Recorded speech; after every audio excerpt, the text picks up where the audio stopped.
किससे? जो दे रहा है ना उसकी चतुर्थी। मेरे से आप ले रहे हो ना, मैं दे रही हूँ ना, तो उसकी चतुर्थी विभक्ति होगी। तो यहाँ राम की चतुर्थी। राम की चतुर्थी। आगे स्पृह का क्या नियम बताया? स्पृह ये धातु तथा उसमें बने हुए शब्दों के साथ इष्ट वस्तु में चतुर्थी विभक्ति होती है। किसकी इच्छा? मैं फूलों का चाहता हूँ। हाँ, तो फूलों की विभक्ति चतुर्थी। बराबर। अब आगे का नियम, इसके आगे अब टिप्पू सर आगे।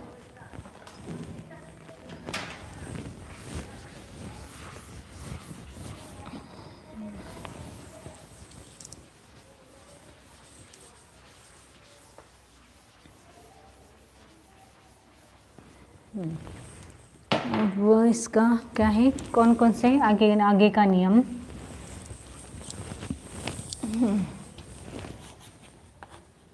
क्रुद्ध,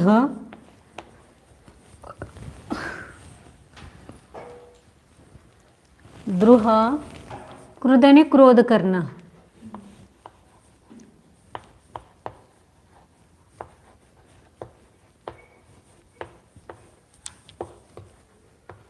द्रुह द्रोह करना,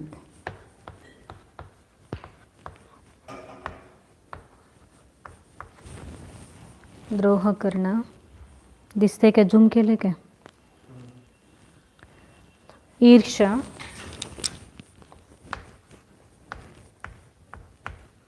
यानी ईर्ष्या करना,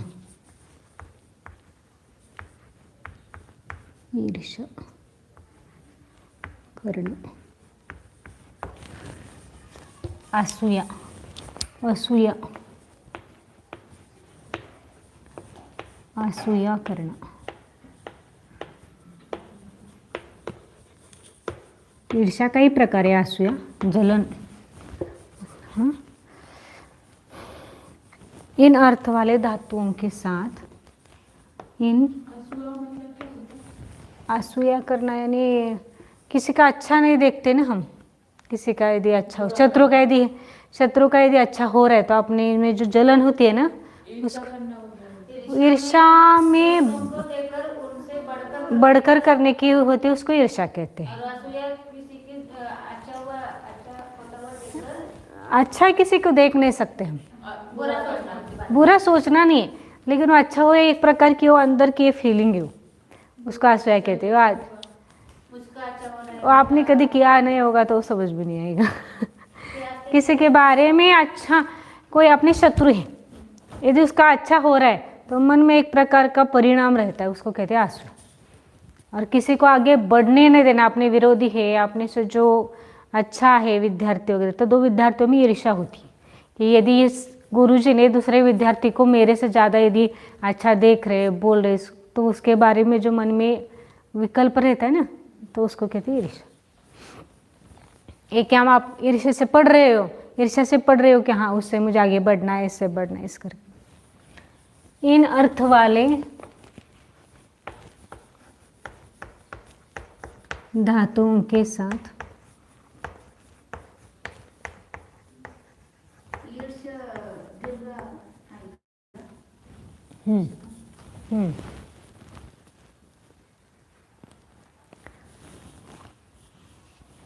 जिस पर इन धातुओं के साथ, जिस पर क्रोधादि यानी जिस पर क्रोध कर रहे हो, जिस पर द्रोह कर रहे हो, जिस पर ईर्ष्या कर रहे हो, जिस पर असूया कर रहे हो, क्रोधादि, जिस पर क्रोधादि कर रहे हो, उसकी चतुर्थी होती है। उदाहरण जैसे गुरु, उदाहरण गुरु शिष्य पर क्रोध करते हैं।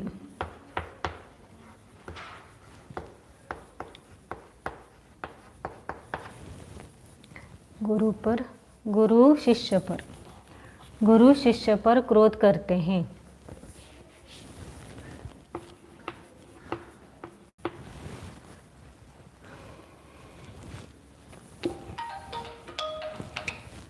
कौन है? गुरु कौन है? गुरु शिष्य पर, जिस किन पर क्रोध कर रहे हैं? शिष्य पर कर रहे हैं ना, तो इसकी क्या होगी? चतुर्थी विभक्ति होती है शिष्य की। शिष्याय क्रुध्यति। वैसे ही जिस पर द्रोह कर रहे हो उसकी चतुर्थी होगी, जिस पर ईर्ष्या करे उसकी चतुर्थी विभक्ति, जिस पर आसूया करे उसकी चतुर्थी विभक्ति होगी। तो यहाँ पर ही इसका शिष्याय आया। शिष्य पर लिखा तो सप्तमी होनी चाहिए थी ना, लेकिन यहाँ पर ये नियम है ना, इसलिए चतुर्थी विभक्ति हो गई। आगे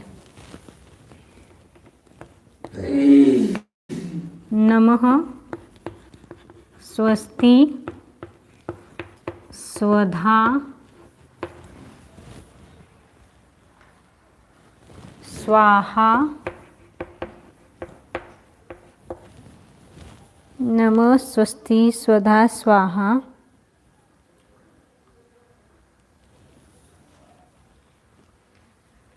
वषट् अलम अलम अलम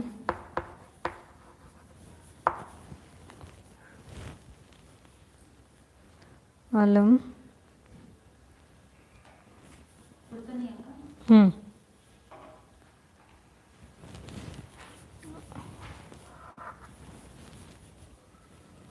वषट्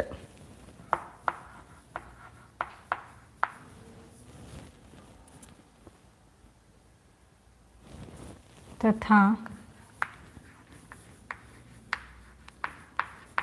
पर्याप्त अर्थ वाले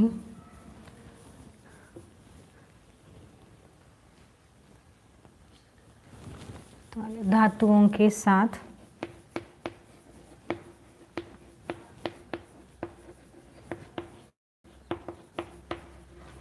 चतुर्थी विभक्ति होती है।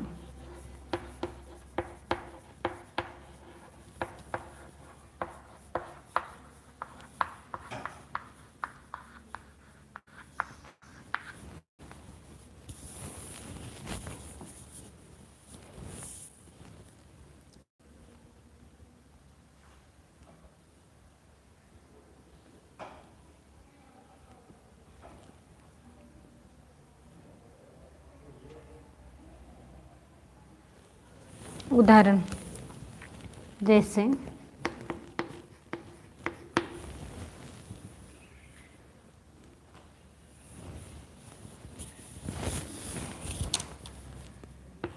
गुरु को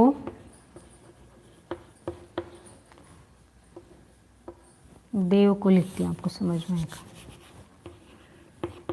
देव को नमस्कार हो।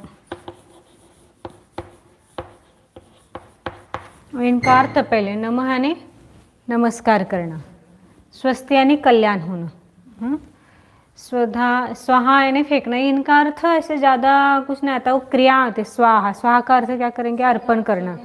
स्वदा का अर्थ देखना पड़ेगा एक बार मुझे भी क्या है। और अलम यानी पर्याप्त अर्थ वाले, अलम विस्तरेण। अब बस अब इतना स्तर पर्याप्त, इतना विस्तार अपना स्वस्थ यानी कल्याण। नमः यानी नमस्कार हो, स्वस्थ यानी कल्याण। स्वदा का अर्थ देखना पड़ेगा मुझे भी, अभी याद नहीं है। स्वाहा यानी अर्पण करना, जैसे जलम निर्वपामिति स्वाहा। आलम यानी आलम यानी पर्याप्त, बस अब पर्याप्त है इतना कहना। और वषट, वषट का अर्थ कुछ नहीं होता है वैसे, भवो वषट ऐसा कहते हैं ना, एक पूजा का एक है, उसका भी मुझे भी अर्थ पता नहीं है, देखना पड़ेगा, और कहीं मिला नहीं है मुझे वो।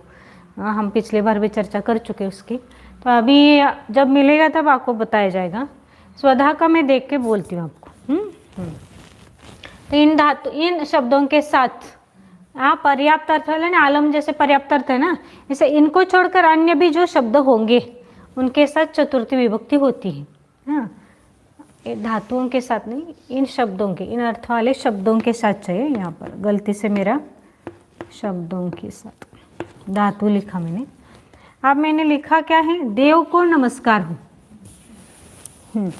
अब नमस्कार हो के लिए मैं नमस्कार करता हूँ ऐसा नहीं लिखा मैंने, देव को नमस्कार हो मेरा। तो यहाँ पर देव को नमस्कार के लिए मैं नमः का प्रयोग कर रही हूँ, नमः। अब ये होने, ये इसका प्रयोग किया, इसलिए इसकी देव की कौन सी विभक्ति होगी, देवाय। चतुर्थी की प्रथमा द्वितीय जो भी हो उसकी देवाय नमः।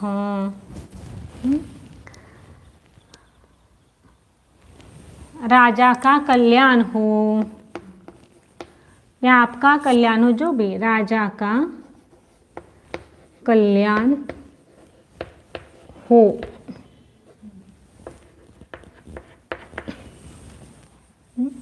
अब कल्याण हो के लिए मैंने स्वस्ति लिखा है, नर नहीं, राजा नृपति, यन रूपाय लिखते हैं। आपको रूपाय पता है ना, रूपाय देवाय, इन रूपाय।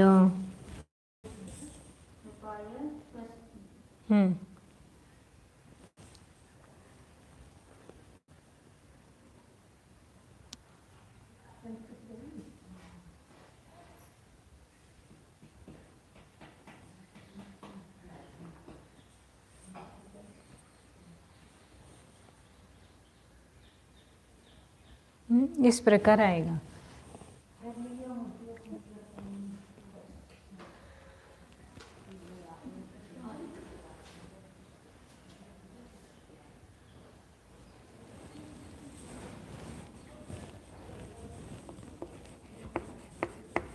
अग्नि में स्वाहा, अब ये स्वाहा ही बोलते इसको, अब हिंदी अर्थ पता नहीं है। ये अग्नि शब्द का आग्नेय, अग्नेय स्वाहा।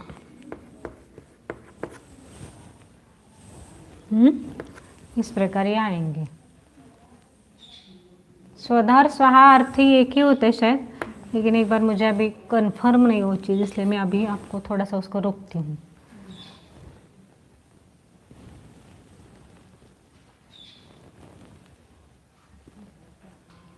देवशास्त्र गुरुभ्यो अत्र अवतर बोलते ना, अत्र अवतर अत्र तिष्ठ ठठ, अत्र मम भववषट बोलते ना वहाँ पर, भववषट, अत्र अवतर अत्र तिष्ठ ठठ, अत्र मम सन्निहितो भववषट सनधीकरणम। तो वषट शब्द का अर्थ वहाँ पर करते हैं, लेकिन उसका स्पेसिफिक अर्थ मिला नहीं है मुझे भी। तो एक बार खोज के दोनों का अर्थ आपको कल बताएंगे। अभी तो इतना आप समझ लो कि जिसको नमस्कार करने उसकी चतुर्थी हो गई, कल्याण अर्थ में चतुर्थी हो गई, स्वाहा अर्थ में पिछले शब्द की चतुर्थी होती है। आगे नमस्कृ, नमः, ये आपका ऊपर का हो गया क्या? आगे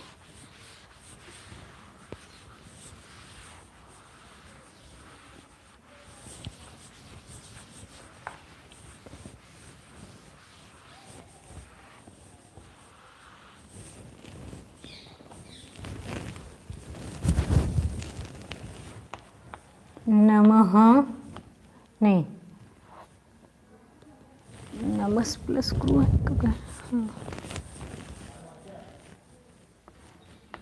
नमस्क्रु, नमः प्लस क्रू है वह, नमस्क्रु के साथ साधारणतया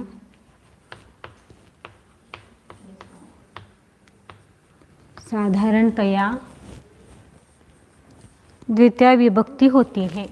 यह अपवाद सूत्र है इसका, नमस्कृ के साथ साधारणतया द्वितीय विभक्ति होती है। अपवाद सूत्र है ये, अपवाद नियम है उसके लिए। यानी यहाँ पर हमने नमस है ना, यहाँ पर भी नमः प्लस क्रू है। इसको ऐसे लिखो आप, नहीं तो क्रू। हाँ वो तो हो गया। हाँ तो ये नमस नहीं, नमस है ही शब्द नमस्कृ। स का विसर्ग करते हैं, आप ऐसा लिखो नमस प्लस क्रू। यहाँ नमस आया ना, यहाँ पर भी। यहाँ तो हमने क्या लिखा है, पहले चतुर्थी होता है ऐसा लिखा, लेकिन अब यहाँ पर नमस्कृ के साथ सामान्यपने द्वितीय विभक्ति होती है। मैं देव को नमस्कार करता हूँ। तो अहम पिछले कई या 2 दिन पहले कोई उदाहरण दिया था, उसमें कर्ता शायद मेरे से लिखते हुए कर्ता और क्रियापद में गलती हो गई तो आप उसको सुधार लेना। यानी मैंने अहम लिखा था और क्रियापद शायद मैंने तृतीय विभक्ति का एक वचन लिखा था। अब जहाँ पर यदि होगा कोई लोग सुन रहे तो उसके वहाँ पर दुरुस्ती कर लेना उसको। हाँ, अहम अब देव को है तो यहाँ पर देवाई नहीं करना, क्योंकि यहाँ पर नमस्कृ करना है अपने को। तो देवम नमस्करोति, नहीं करोमि आएगा यहाँ पर। यहाँ भी हुआ नहीं आपको क्रू धातु, एक अपवाद नियम है तो आप एक बार उसको समझ लेना।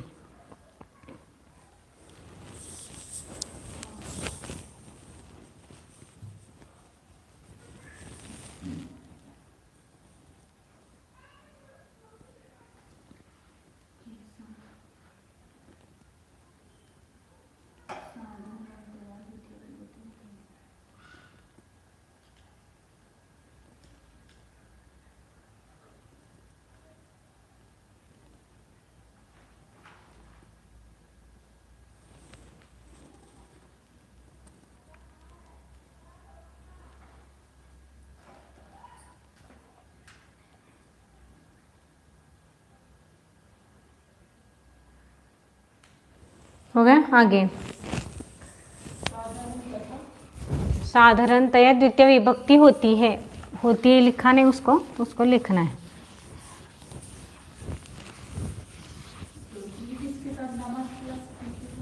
नमस प्लस क्रू, पहले तो नमः कैसे चतुर्थी विभक्ति होती है ऐसा कहा ना। अब यहाँ पर नमस प्लस क्रू है धातु, तो इसके साथ द्वितीय होगी, चतुर्थी नहीं। ये अपवाद नियम है जो पहले लिखवाया था उसका। आगे आशीर्वादार्थ वादार्थक, आशीर्वाद यानी आशीर्वाद देने वाली ऐसे। आशीर्वादार्थक स्वागतम कुशलम होती है, वो लिखना, मैंने लिखा नहीं उसको। कुशलम आपका कुशल हो, आपका कल्याण हो। हाँ ऐसे आशीर्वाद जो देते हैं ना, आशीर्वादार्थी कुशलम इत्यादि शब्दों के साथ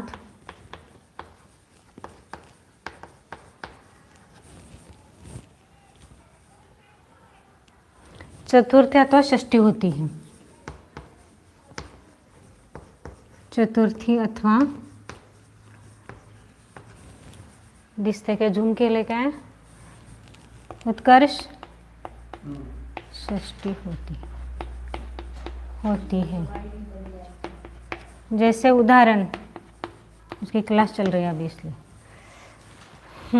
जैसे क्या है, रामाय कुशलम, राम का कुशल हो, राम का कुशल हो।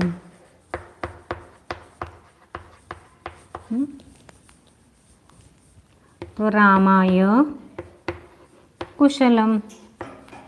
इस प्रकार जो आशीर्वाद का अर्थ और भी शब्द आएंगे उनके साथ चतुर्थी विभक्ति करना है।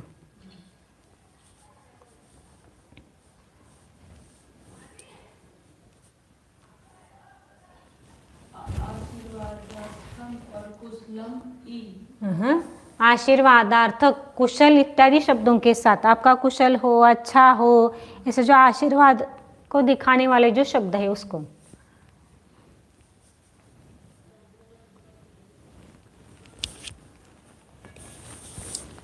चतुर्थी अथवा कौन सा शब्द का, षष्ठी। तो यहाँ रामाय कुशलम या रामस्य कुशलम दोनों भी आएगा, दोनों कहा ना, तो यहाँ रामस्य और रामाय।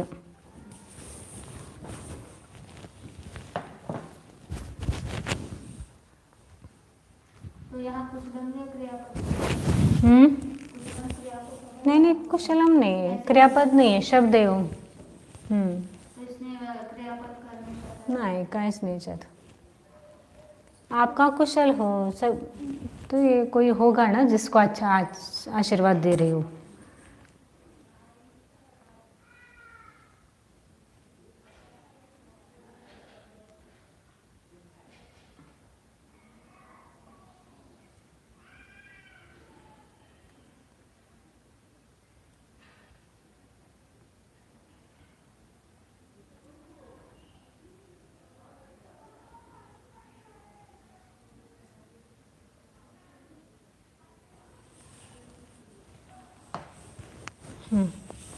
आगे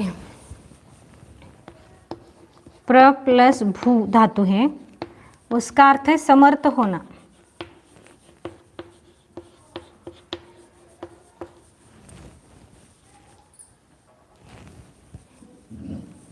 इसके साथ चतुर्थी विभक्ति होती है।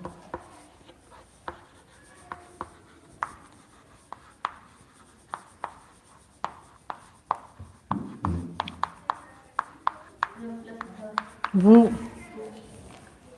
प्लस भू, समर्थ होना।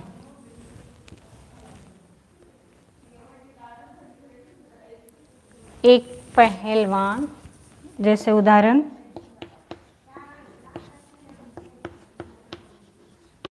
एक पहलवान,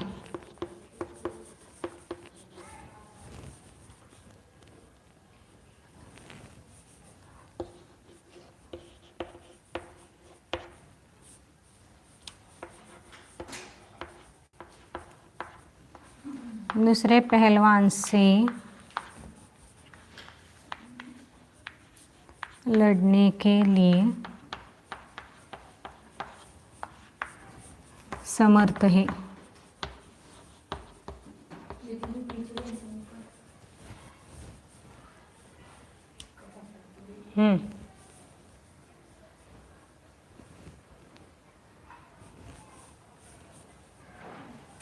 तो यहाँ क्या है,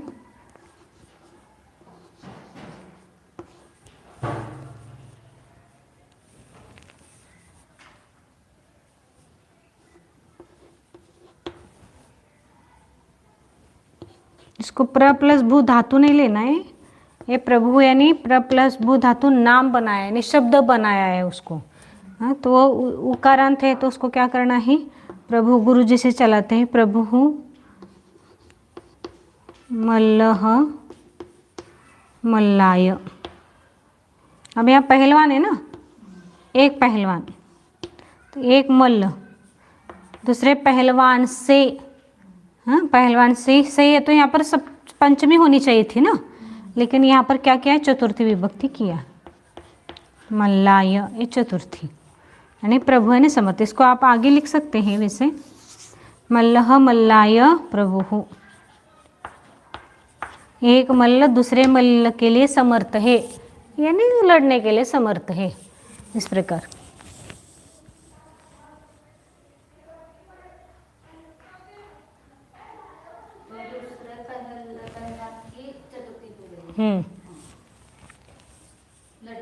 लड़ने के लिए लिखा ना, इसलिए पहलवान से के लिया है ना, वो वहाँ पर अर्थ नहीं है, वो समझने के लिखा है। शब्द क्या है, एक पहलवान दूसरे पहलवान से समर्थ है यानी लड़ने के लिए समर्थ है।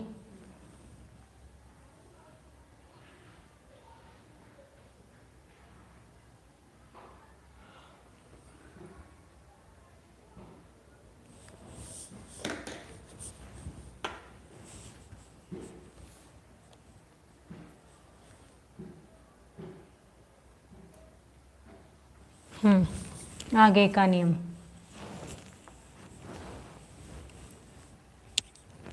ए प्रबल प्लस भू धातु समर्थ होना अर्थ है, लेकिन ये नाम किया है उन्होंने, ये धातु रूप से यूज नहीं किया है। वहाँ पर प्रभु शब्द दिया है, प्रभु। वो बना प्र प्लस भू से ही है, लेकिन उसको जैसे राम देव ऐसे नाम है ना, वैसे उसको यूज करना। इसलिए उसका अर्थ समर्थ किया।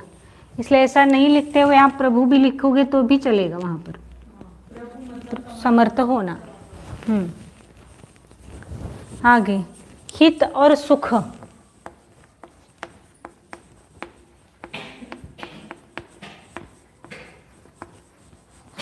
हित और सुख शब्दों में चतुर्थी विभक्ति होती है। उत्कर्ष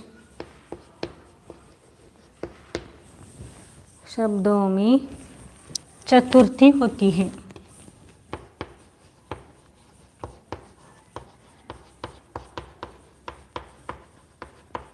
डरना मत इन नियमों को लेकर, या भी इतने सारे यूज में नहीं आएंगे आपको। जैसे जैसे आपकी पढ़ाई आगे बढ़ेगी वैसे वैसे आएगी। इसलिए आप लिख लो, 1 2 3 बार पढ़ो, जो नहीं समझ में आ रहा तो फिर पूछो मुझे।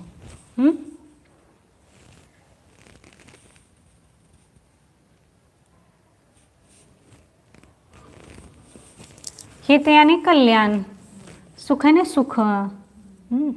राम का कल्याण हो या राम को सुख हो, दोनों भी लिखो। राम का हित हो, राम का हित, तो रामाय हितम।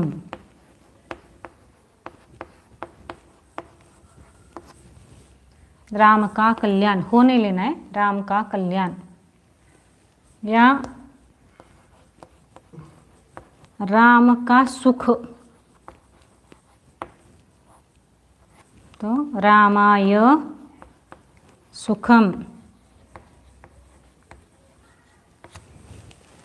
राम का सुख। और आगे पीछे का मैंने कुछ लिखा नहीं है, सिर्फ वो दिखाना, इसलिए आपको ये वाक्य लिख दिया है।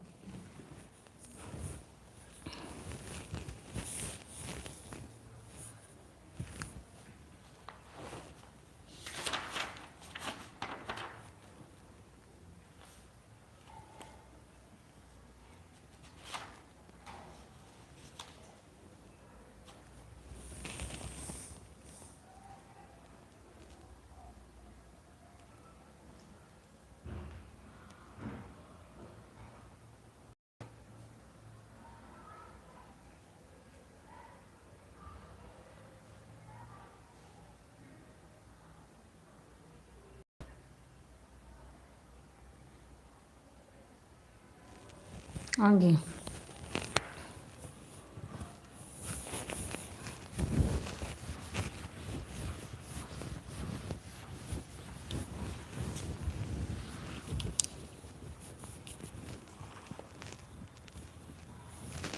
प्रणाम करना, उत्कर्षवर्ती।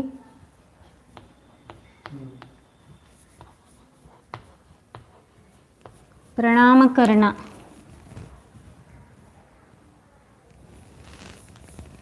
इस अर्थ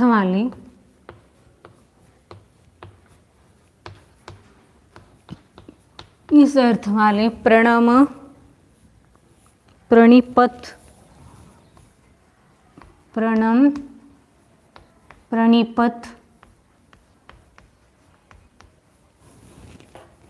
प्रणिपत इत्यादि धातुओं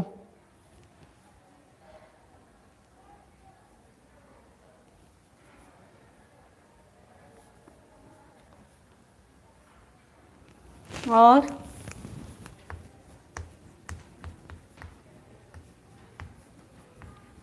उनके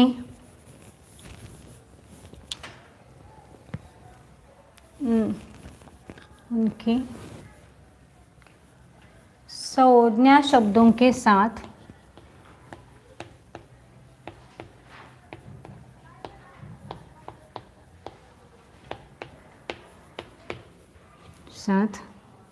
चतुर्थी विभक्ति, चतुर्थी और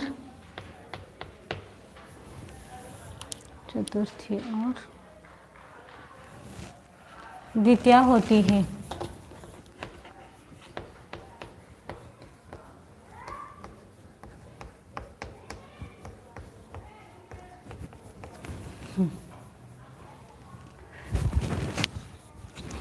क्या हो गया? प्रणाम करना, नमस्कार करना। इन अर्थ वाले धातुओं के साथ अथवा उनके साथ जो शब्द है उन दोनों की चतुर्थी विभक्ति या द्वितीय विभक्ति होती है।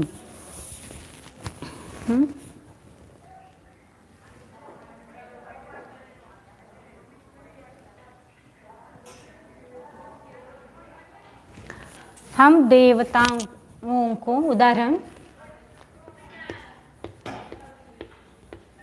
हम देवताओं को नमस्कार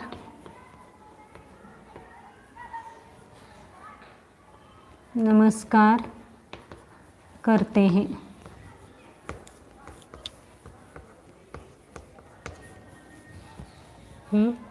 तो अब हम और देवताओं को, इसके लिए यदि प्रणम शब्द का यूज करना है तो उन दोनों की चतुर्थी विभक्ति होती। बहुत सारे ना हम सब, इसलिए प्रणमंती नहीं आएगा, हम सब है ना, हम सब बोलो।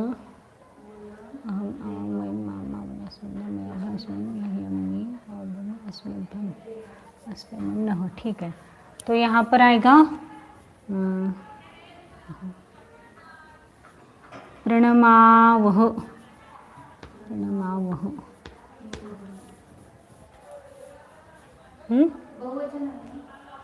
मह आएगा यहाँ पर,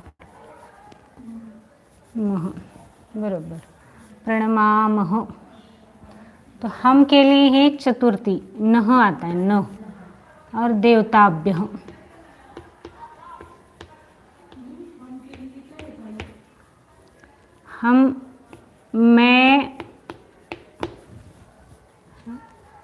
मैं यानी एक, हम दोनों, हम सब। तो यदि वो उस अहम शब्द का हम चलाते रूप वो आएगा सर्वनाम, वो आगे आता है। इस अहम की चतुर्थी विभक्ति नह आता है, दो आता है, अहम आवामय मामा अभ्यम नो अस्मभ्यम नह, मया अभ्यम अस्माभिः मह्यम में आवाभ्यम नो अस्मभ्यम नह। यानी यहाँ पर अस्मभ्यम ही लिख सकते हैं या न भी लिख सकते हैं, नह अस्मभ्यम। तो वो आएगा, अभी आपको आया नहीं है इसलिए आप उसको ध्यान नहीं देना, सिर्फ इसकी चतुर्थी हो गई है इतना ध्यान में रखो।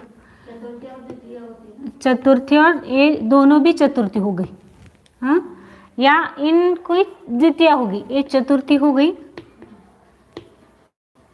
यहाँ पर आप दूसरा भी लिख सकते हैं, यदि आपको ये समझ में नहीं आ रहा है तो इसको राम लिखो। फिर राम देवताओं को नमस्कार करता है, क्योंकि आपको पहचान वाला आएगा ना, वो फिर ये बदलना पड़ेगा फिर आपको, राम। अब उसकी चतुर्थी करो सरल,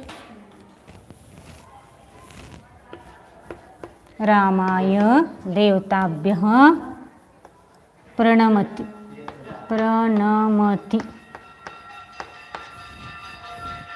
सरल। या रामं देवताभ्यः, नहीं, रामं देवं प्रणमति। हे करता है वैसे राम, लेकिन वो प्रणमति लिखा ना मैंने यहाँ पर, इसलिए उसकी चतुर्थी या द्वितीय हो गई।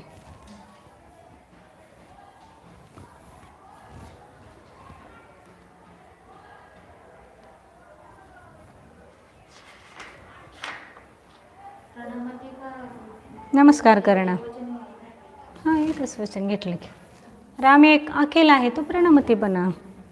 तो हम क्या करेंगे, राम को, देव को वह नमस्कार करता है, ऐसा नहीं अर्थ करना, राम देव को नमस्कार करता है। नहीं तो आप ऐसा लिखते बैठे तो फिर वो अलग हो जाएगा। हाँ,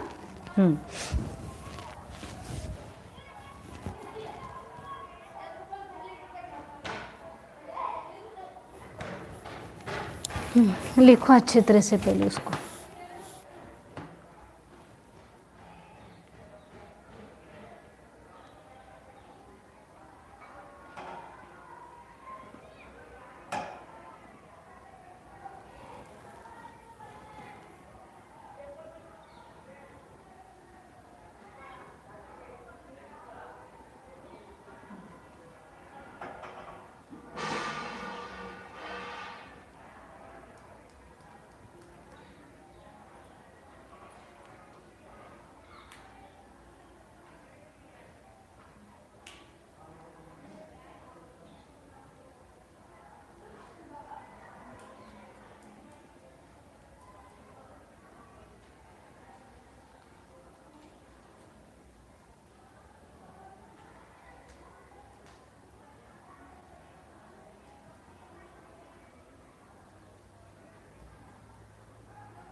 बाकी का कल देखते हैं।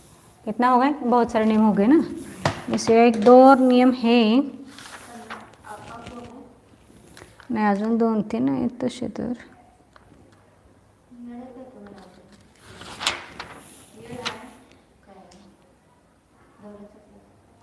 धवला की क्लास है ना, ऐसे वो इतना ज़्यादा नहीं आते इसलिए उसको देना है कि नहीं देना है ऐसा थोड़ा सा सोच रहे हैं मैं। इसको आप कल नहीं पूरा करने। तो यहाँ पर ऐसा हमने सभी जगह के लिए लिखा है ना, तो जहाँ पर के लिए आता है वहाँ झट जैसे चतुर्थी विभक्ति नहीं करनी है। हाँ, क्यों नहीं करनी है वो आगे उदाहरण देके समझाते हैं। हाँ, ये लिखो, ये हो गया पूरा।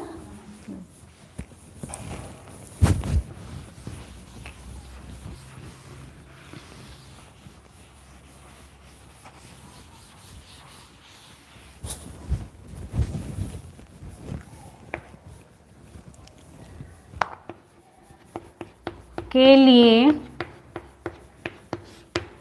देखकर झट से चतुर्थी नहीं करनी चाहिए।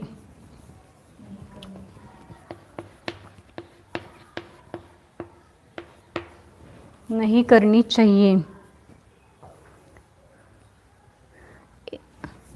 एक वस्तु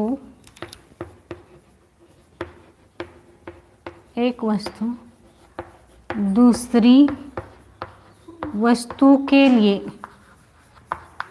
चतुर्थी का अर्थ क्या है? एक वस्तु दूसरी वस्तु के लिए ऐसा यदि अर्थ करना है तो ही चतुर्थी करनी है। हाँ, मैं ही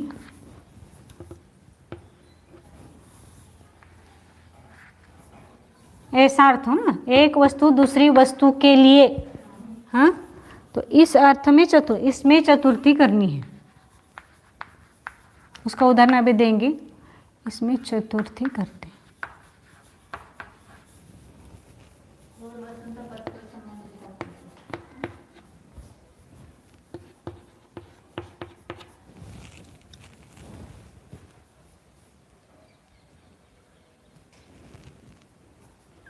जैसे अभी उदाहरण दिया राम देवताओं को, ने तो अभी कितने उदाहरण है उसमें, क्या उदाहरण दिया था मैंने अभी?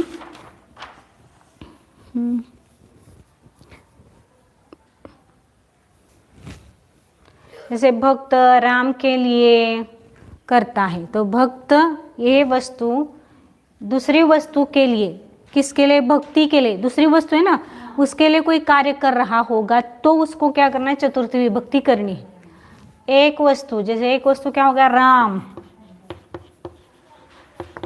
या भक्त राम के लिए, भक्त राम के लिए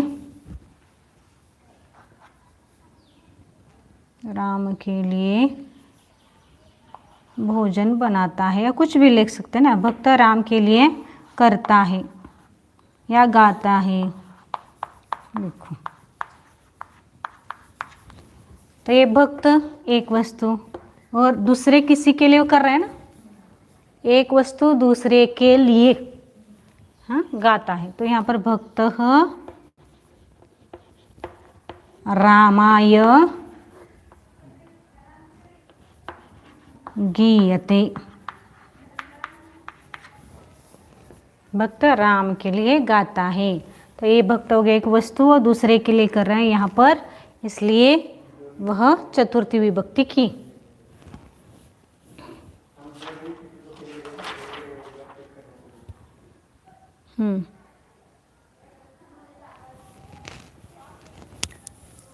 अतः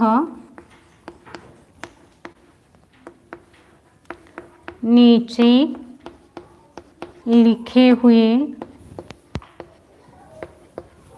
लिखे हुए उदाहरण में चतुर्थी नहीं होती है।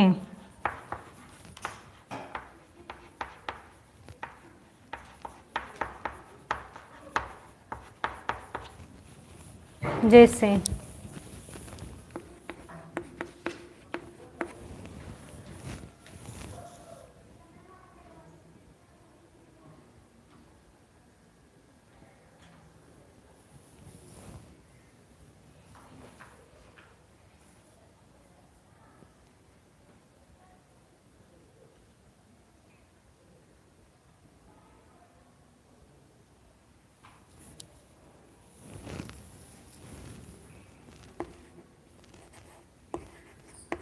देव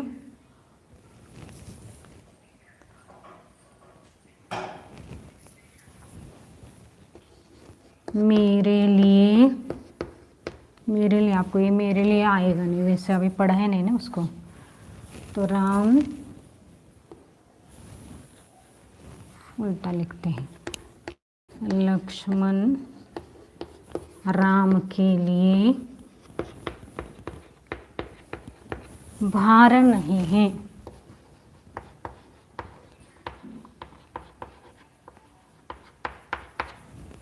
अब यहाँ पर राम के लिए है ना, तो ये एक उस दूसरे के लिए कुछ कर रहा है क्या? वो नहीं है। तो यहाँ पर क्या हुआ कि यहाँ हमने क्या किया, उस चतुर्थी का एक वस्तु दूसरे वस्तु के लिए, हाँ, तो यहाँ पर एक वस्तु दूसरे के लिए कुछ कर रहा है, हाँ, तो यहाँ पर चतुर्थी नहीं होती है। तो यहाँ पर क्या आएगा, लक्ष्मणः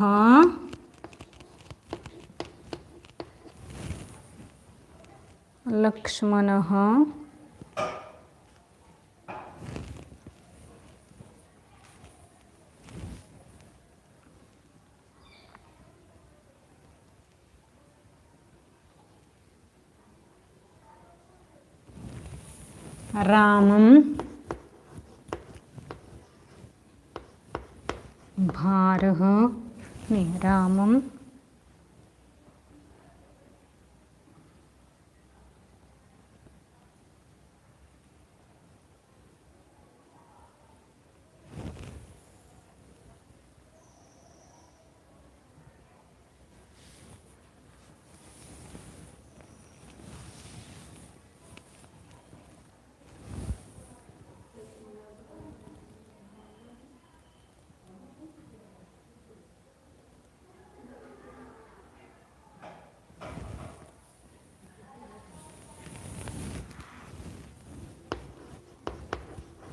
न भारः, लक्ष्मण राम के लिए भार नहीं है।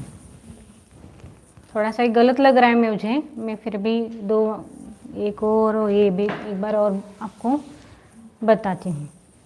क्या कहा कि एक वस्तु दूसरे वस्तु के लिए, ऐसा यदि चतुर्थी का अर्थ करना है तो ही चतुर्थी विभक्ति होती है। लेकिन नीचे यानी लक्ष्मण राम के लिए भार नहीं है, तो यहाँ किसी के लिए कर नहीं रहा है, इसलिए चतुर्थी विभक्ति नहीं होगी, वो द्वितीया होगी। और दूसरा है कि यह उपहास का यानी हंसी का समय नहीं है। क्या यह समय हंसी करने के लिए है? क्या यह समय, आगे का उदाहरण, यह समय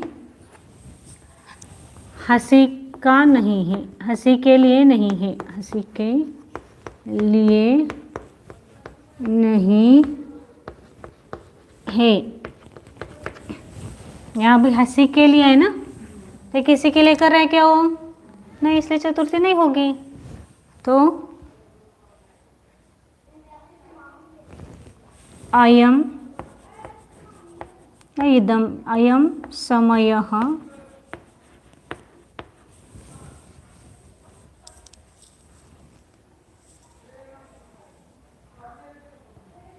अयम समयः उपहासस्य, उपहास यानी हंसी के लिए, न उपहास, उपहास करना बोलते हैं ना, नहीं उसका उपहास, उपहासस्य, यह समय उपहास के लिए नहीं है। लेकिन लिखा षष्ठी, यहाँ लिखा द्वितीया, यहाँ भी जैसे षष्ठी लग रहा है मुझे, लेकिन उपहासस्य न, ऐसा ही आता है। इसका एक बार खुलासा कल करेंगे और दूसरे उदाहरण देखेंगे अभी। तो आप आज यही बस करते हैं।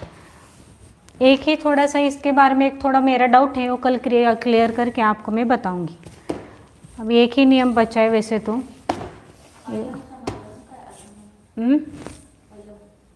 अयम समय न उपहासस्य, यह समय उपहास के लिए नहीं, हंसी के लिए नहीं है।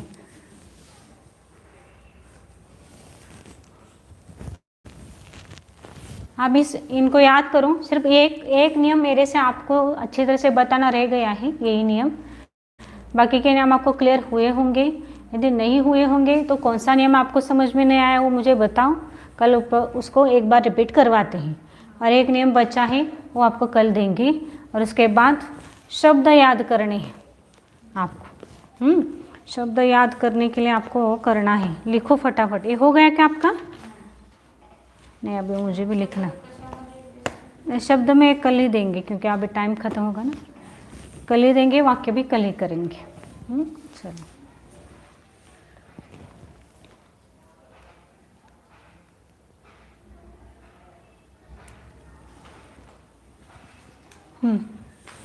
बंद कर।